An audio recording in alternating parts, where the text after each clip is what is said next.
I welcome you to my channel. Subscribe and listen to my new stories every day. They say your gut never lies. And mine had been whispering, no, shouting, for months. It started subtly. Claire was getting home later, her work trips cropped up more often, and I noticed she was quicker to shield her phone than ever before. I'd catch a glimpse of her screen lighting up, her face instantly guarded as she angled the device out of view. Each time, I felt a jab of unease. But then, like a fool, I'd reason it away. Claire had her own life, her own circle, and she worked hard. Privacy, I convinced myself, was just part of the deal. But there are limits, even in the most trusting of marriages. And the limits were breached that day at Wawa, a regular gas station on the side of the road as we made our way to the mountains for a short getaway. We'd planned it for weeks, just the two of us. I thought this trip might be exactly what we needed to reconnect, to rediscover the spark that felt dimmed by the routine of life. The drive was mostly quiet, with the radio filling in for our lack of conversation. I tried small talk, but Claire was absorbed in her phone, her fingers moving at lightning speed as if her life depended on each message. "Sorry, I just have some things to wrap up for work before we settle into vacation mode," she said. I shrugged, feigning understanding, and turned my eyes back to the road. It felt pointless to press her. I was already resigned to the detachment that had somehow rooted itself between us. When we reached the Wawa, she casually mentioned needing the restroom and hopped out, leaving her phone on the passenger seat. At first, I just glanced at it. But then, it lit up. A message flashed across the screen, a preview, enough to read, "Last night was incredible. Can't wait to see you again." My blood ran cold, my heart sinking somewhere below the floorboards. I felt paralyzed, every impulse in my body fighting the urge to unlock it and scroll through more. But I didn't have to. Claire saw me holding her phone through the window, and suddenly she was sprinting across the parking lot like her life depended on it. She yanked open the car door, snatched the phone out of my hands, and managed an unconvincing, "It's a private work thing." I just nodded, numb, and watched as she hurried back to the restroom. When she returned, she slipped into the seat without looking at me, her face flushed, hands shaking just slightly as she adjusted the seatbelt. Silence settled over us, thick as fog. I knew better than to challenge her then. Part of me wanted to drive home, but another part, the angrier, more resolved part, urged me to wait, to gather my proof, and to make sure I didn't approach this without everything in place. She'd been fooling me, thinking I was clueless, and she'd made one mistake too many. For the rest of the drive, I couldn't stop replaying that message in my head. I was caught somewhere between disbelief and fury. How long had this been going on? Who was he? How many times had she left our home, our bed, with a lie? When we arrived at the cabin, I barely felt present. We unpacked in silence, each of us lost in our own thoughts. Claire seemed to have shifted, too, less relaxed, as if she knew I was no longer as naive as she had hoped. That night, lying in the cold bed beside her, I vowed I wouldn't be one of those men who let betrayal go unchecked. I couldn't just watch our life become a lie and act like nothing was wrong. The next day, while she went out on a hike alone, a hike that I couldn't help but suspect was more than it seemed, I sat down with my laptop and began my own investigation. Phone records, email, anything I could access without alerting her. Hours passed, and I dug up months' worth of work messages, late-night calls to a VoIP number, and countless hotel charges in towns that didn't match any of her supposed work trips. One night, just before we left the cabin, I confronted her. I held my phone out, a record of her lies displayed across the screen. "Who is he, Claire?" I asked, my voice quiet but firm. Her face went pale, her mouth opening and closing as if searching for the right words. It's not what you think, I swear." "Then what is it, Claire?" I demanded, no longer willing to play dumb. But she couldn't answer. Instead, she fumbled for a weak apology, an excuse about loneliness, about not feeling seen. And that was all it took for me to understand that she had never felt any remorse, only regret that she'd been caught. When we got home, I made my decision. Once we returned from that miserable trip, I set my plan into motion. Every fiber of me was taut with anger, yet a calm resolve took over. I would find every scrap of evidence, every receipt, every message, and I'd make sure she paid for this betrayal. Claire was counting on me to be oblivious, to forgive or forget, but she didn't know me as well as she thought.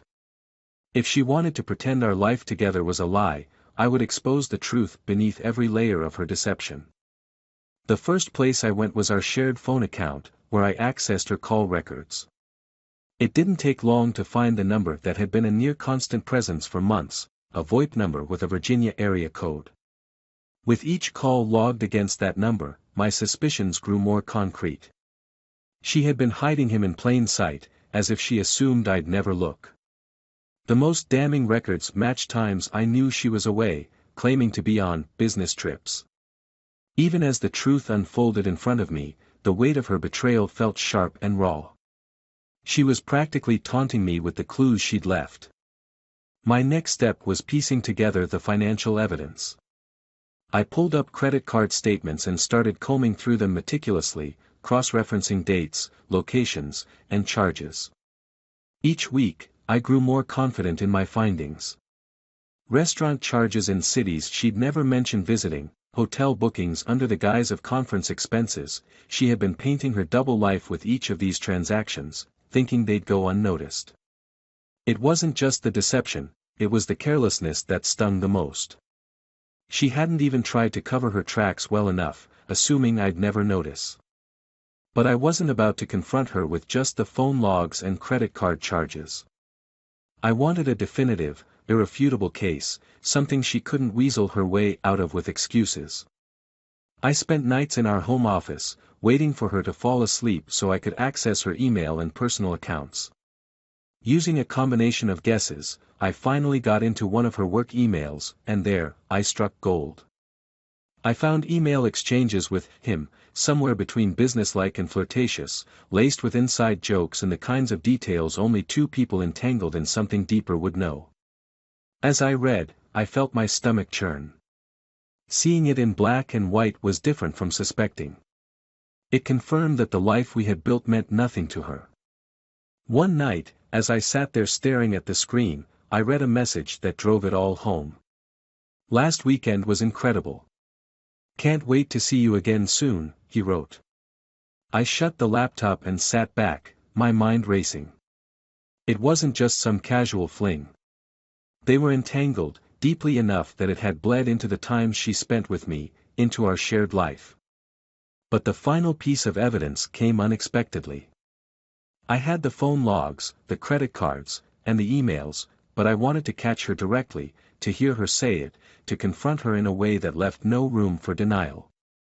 It was risky, but I had already passed the point of caring. I reached out to an old college friend of mine who worked as a private investigator. We'd lost touch over the years, but I figured he might be open to helping me out as a favor. When I called, he listened quietly as I laid it all out, his voice calm but sympathetic. "I'll take care of it," he said simply, understanding the gravity of what I was asking for. "I'll follow her, track her movements, get whatever evidence you need." 2 weeks passed before I heard back from him. Every night, I went to bed beside her, feeling the anger simmering just below the surface. I played the part of the unsuspecting husband, biding my time until I had the final confirmation. And when it came, it was brutal. "Got what you need," my friend texted me one evening. I opened the message to find a series of photos. In one, Claire and her affair partner were seated together at a restaurant, leaning close over drinks, laughing. In another, they were leaving a hotel, his arm draped casually around her shoulders.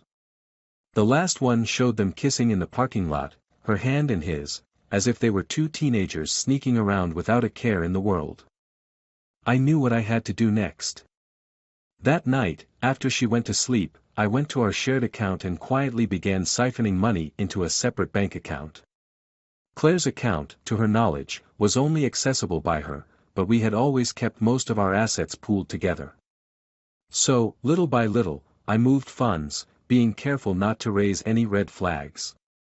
I'd need resources for what came next, and I wasn't about to let her coast through this unscathed. She wanted a double life. I'd give her a taste of what that cost.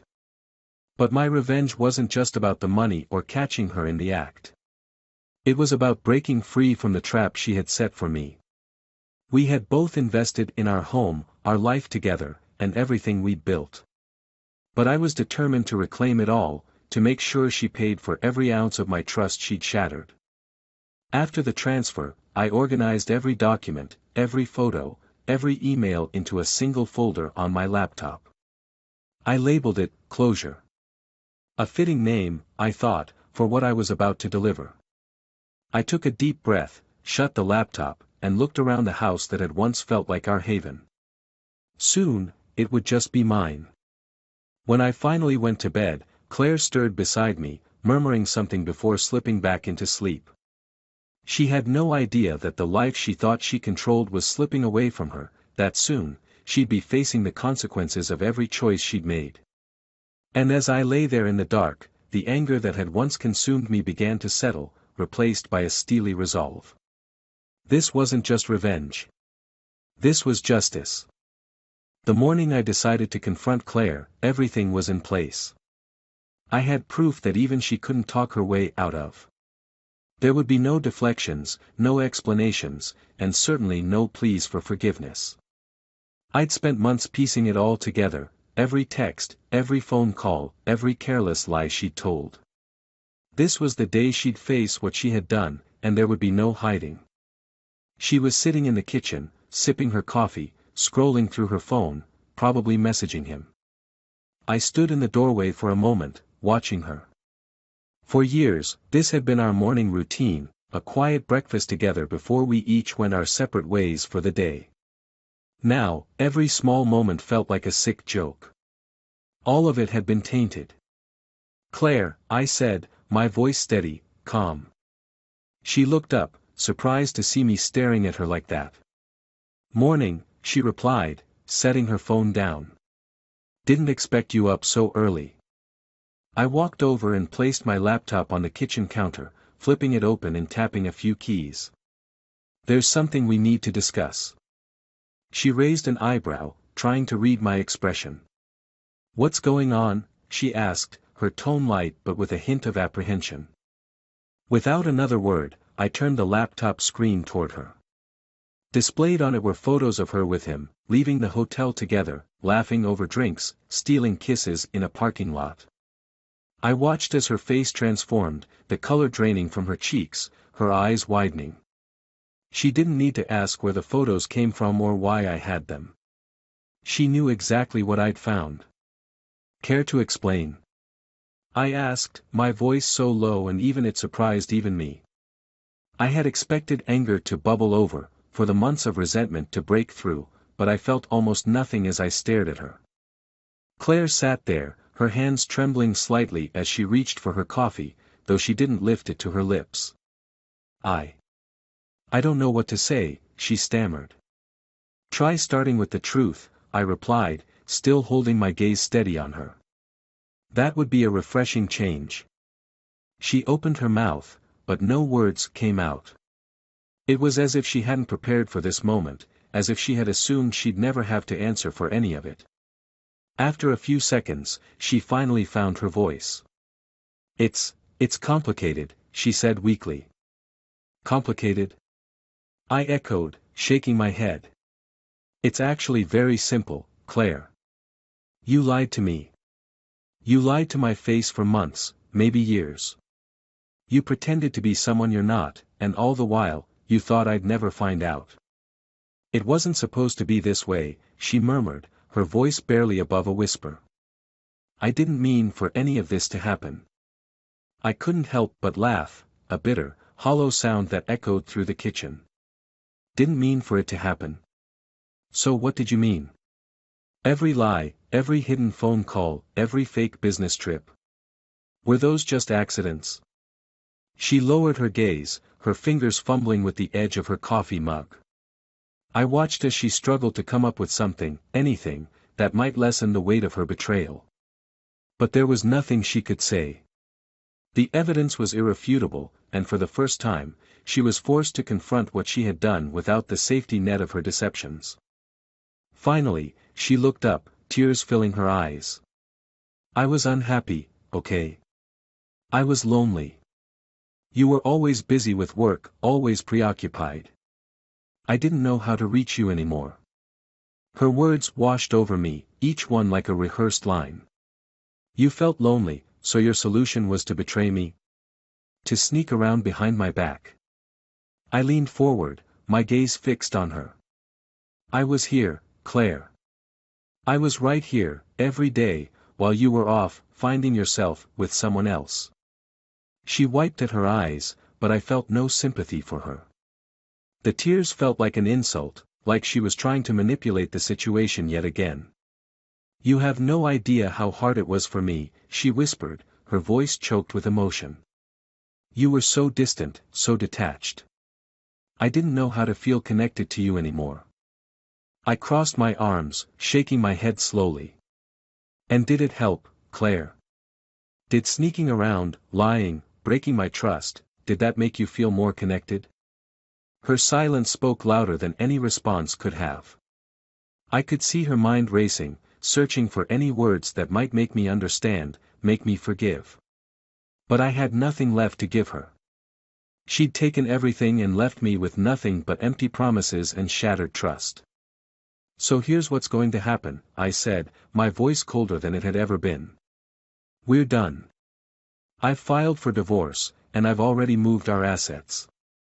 You won't be getting a single cent more than you deserve, which isn't much. Her eyes widened, panic flashing across her face. Wait, she said, reaching out as if to stop me. We can work through this, can't we?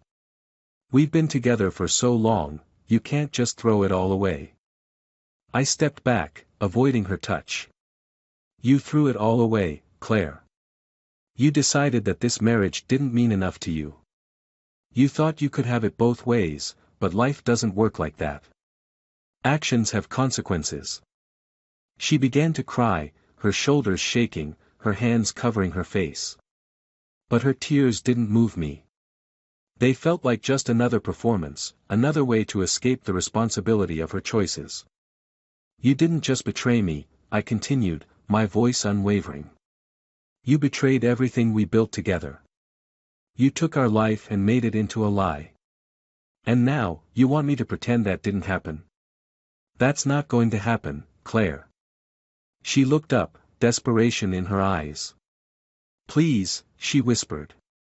I know I messed up. I know I hurt you. But we can fix this. I love you, I swear I do. I met her gaze, feeling nothing but a strange sense of relief. If you loved me, Claire, you wouldn't have done this. You wouldn't have betrayed me in every possible way and expected me to just forgive and forget. The truth hung between us, heavy and final. She reached out again, her voice trembling. I'll do anything, please, just give me one more chance. But there was nothing left to give. She had taken it all, piece by piece, with every lie, every excuse, every hidden meeting.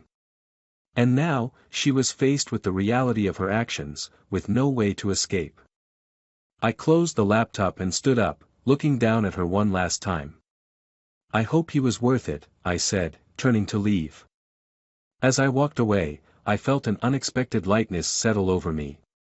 The anger, the resentment, it was gone, replaced by a sense of freedom I hadn't felt in years. Claire had thought she could control everything, that she could weave her lies and keep me trapped in a life that wasn't real. But now, it was over. And for the first time in a long time, I felt ready to start fresh, to leave the past behind and build something real, without her. After the confrontation, I thought things would be easier, that moving on would be a simple, if painful, process of separation. I had my plan in place, and all that was left was the paperwork, dividing our things, and walking away from the wreckage Claire had created. But life has a way of veering off course just when you think you've regained control. A few weeks passed. We lived under the same roof, avoiding each other in the house that felt like a hollow shell of what it once was. Claire rarely left her room except to go to work, and our conversations were limited to emails from our lawyers. I didn't want to look at her, didn't want her empty apologies, her guilty stares. I wanted to erase everything, to carve out every trace of her from my life. One evening, as I was finishing up some paperwork in my office, I heard the unmistakable sound of someone sobbing.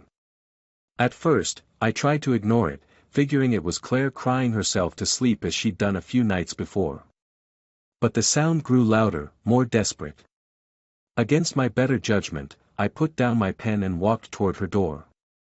The crying stopped abruptly, replaced by a strained silence. "Claire." I called through the door, my voice more tense than concerned. "Are you okay?" For a moment, I thought she'd ignore me, as she had most times we'd passed each other these past few weeks. But then I heard her voice, small and broken. "Can you, please just come in?" I hesitated. I didn't want to see her face, didn't want to be dragged into her guilt or her regret. But something in her tone felt different, something raw and vulnerable in a way I hadn't heard from her in years. Reluctantly, I turned the handle and stepped inside. She was sitting on the edge of the bed, her face streaked with tears, her hands clutching a piece of paper. She looked up at me, her eyes hollow, as if whatever light had once been there was snuffed out. "I didn't know how to tell you," she whispered, her voice thick with emotion. "I thought I could handle it alone, but I can't." I frowned, confused. "Tell me what?" She handed me the paper, her hand trembling. I took it, my eyes scanning the words at the top, words I hadn't expected to see. A hospital letterhead, a diagnosis. The words blurred in front of me, but one line stood out, searing itself into my mind: Stage 4 pancreatic cancer. I stared at the paper, my mind struggling to process what it meant. I looked at her, and she nodded, as if to confirm the unspoken question that hung between us. "It's advanced," she said, her voice barely a whisper. "They don't think there's much time left." The room spun, and I felt myself reaching for the wall to steady myself. I hadn't anticipated this, hadn't planned for anything like this. In my mind, she'd simply be gone, out of my life.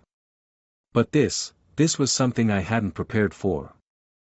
"I was going to tell you," she continued, looking down at her hands. "But by the time I got the diagnosis, everything had already fallen apart. And I figured, you wouldn't care anyway." I sank into the chair by the bed, the paper still in my hands, as if the words could change if I just read them enough times. But they didn't change. Nothing changed. The weight of her illness settled over me, heavy and suffocating. I wanted to feel anger, to cling to the betrayal that had justified my hatred of her. But all I felt was an overwhelming sadness. "When did you find out?" I asked, my voice hollow. "A few months ago," she replied. "I thought I'd have more time. That maybe I could fix things, or at least make sense of it all. But then, everything with us happened, and I didn't know how to face you." Her words hung in the air, a painful reminder of all the things left unsaid, all the pieces of our life that had fractured beyond repair. I looked at her, really looked at her for the first time in weeks, and saw the fragility beneath the surface, the quiet resignation in her eyes. "What are you going to do?" I asked, though the question felt empty. There was no answer that would make this better, no path forward that didn't end in heartbreak. She gave a small shrug, her eyes distant. "I'm just taking it day by day. I don't want pity, or apologies, or anything like that. I just wanted you to know." I felt a surge of guilt, a weight pressing down on my chest. I had spent so long plotting my revenge, clinging to my anger, that I had forgotten the woman I'd once loved was still there, suffering alone in her silence. It was a strange feeling, the sense of love and resentment twisting together in a knot I couldn't untangle. Days turned into weeks, and the divorce was put on hold.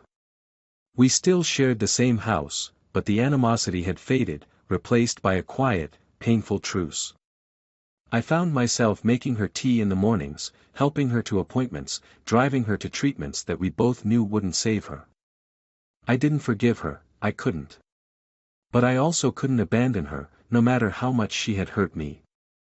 One evening, as I was sitting with her in the living room, she reached over and took my hand. Her touch was light, tentative, as if she were afraid I'd pull away. "Thank you," she said softly, her voice breaking. I didn't reply. I just sat there, letting her hold my hand as the minutes stretched into hours. We were two broken people, bound by memories and regrets, sharing a silence that spoke louder than any words. In the end, Claire passed quietly one night while I was asleep in the chair next to her. I woke to find her gone, her hand still resting in mine. A strange stillness filled the room, a finality that left me feeling hollow and adrift. She had been my love, my wife, my betrayer, and, in those final moments, my companion once more. The lines between love and hate had blurred, leaving only the ache of her absence. When they took her body, I walked through the house we'd shared, room by room, each corner filled with memories of a life that had fractured, healed, and fractured again. The anger was gone, replaced by a quiet sorrow, a grief I hadn't anticipated. I was left with the weight of what had been lost, not just the marriage, but the life we'd once dreamed of, the future we'd built and destroyed. I sat down in the empty living room, the silence pressing in around me. In the end, there was no revenge, no justice, only the echo of a life that had slipped through my fingers. And as I sat there, alone in the house that had once been our home, I realized that sometimes, the hardest battles leave no victors, only survivors.